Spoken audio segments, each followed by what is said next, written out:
Perkenalkan, nama saya Gritsi Marsyanda Sarapung dengan NIM 2206111020455 dari Fakultas Ekonomi dan Bisnis, Program Studi Manajemen, kelas 1B6, mata kuliah Bahasa Indonesia dengan dosen pengampu Encik Vince Watak, SPD MPD.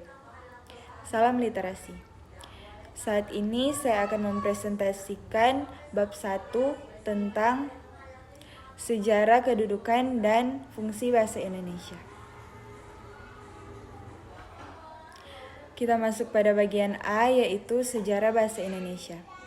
Pada dasarnya, bahasa Indonesia berasal dari bahasa Melayu. Pada zaman Sriwijaya, bahasa Melayu dipakai sebagai bahasa penghubung antar suku dan sebagai bahasa yang digunakan dalam perdagangan antara pedagang dari dalam Nusantara dan dari luar Nusantara. Perkembangan bahasa Melayu di wilayah Nusantara mempengaruhi dan mendorong tumbuhnya rasa persaudaraan dan rasa persatuan bangsa Indonesia. Oleh karena itu, para pemuda Indonesia secara sadar mengangkat bahasa Melayu menjadi bahasa Indonesia dan membuat bahasa Indonesia menjadi bahasa persatuan untuk seluruh bangsa Indonesia. Saat ini kita masuk pada bagian B, yaitu kedudukan dan fungsi bahasa Indonesia. Bahasa Indonesia lahir pada tanggal 28 Oktober 1928. Pada saat itu, para pemuda dari berbagai pelosok Nusantara berkumpul dalam kerapatan pemuda dan berikrar: 1. Bertumpah darah yang satu, tanah Indonesia. 2. Berbangsa yang satu, bangsa Indonesia. Dan 3. Menjunjung bahasa persatuan, bahasa Indonesia.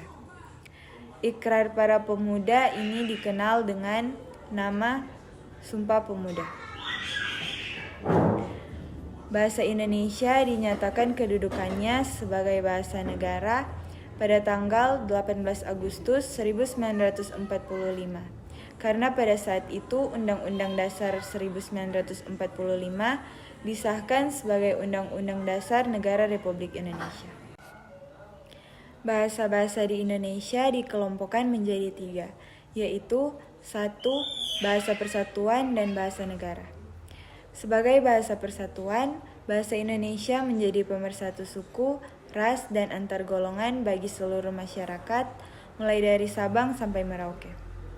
Sebagai bahasa negara, bahasa Indonesia menjadi bahasa resmi kenegaraan, bahasa pengantar di dalam dunia pendidikan, dan alat perhubungan pada tingkat nasional untuk kepentingan perencanaan dan pelaksanaan pembangunan nasional serta kepentingan pemerintahan. 2. Bahasa daerah. Bahasa daerah merupakan lambang kebanggaan daerah dan juga sebagai identitas daerah itu sendiri. Bahasa daerah menjadi warisan dari nenek moyang dan kekayaan budaya nasional. 3. Bahasa asing.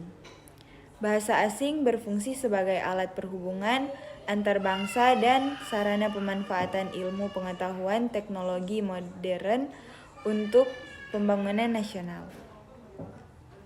Kita masuk pada bagian C, yaitu Bahasa Indonesia Baku.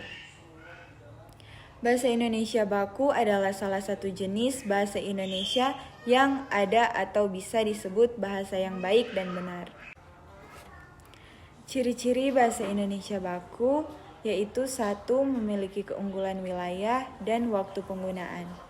Yang kedua, kemantapan dinamis. Yang ketiga, cendekia. Sekian presentasi dari saya. Terima kasih dan salam literasi.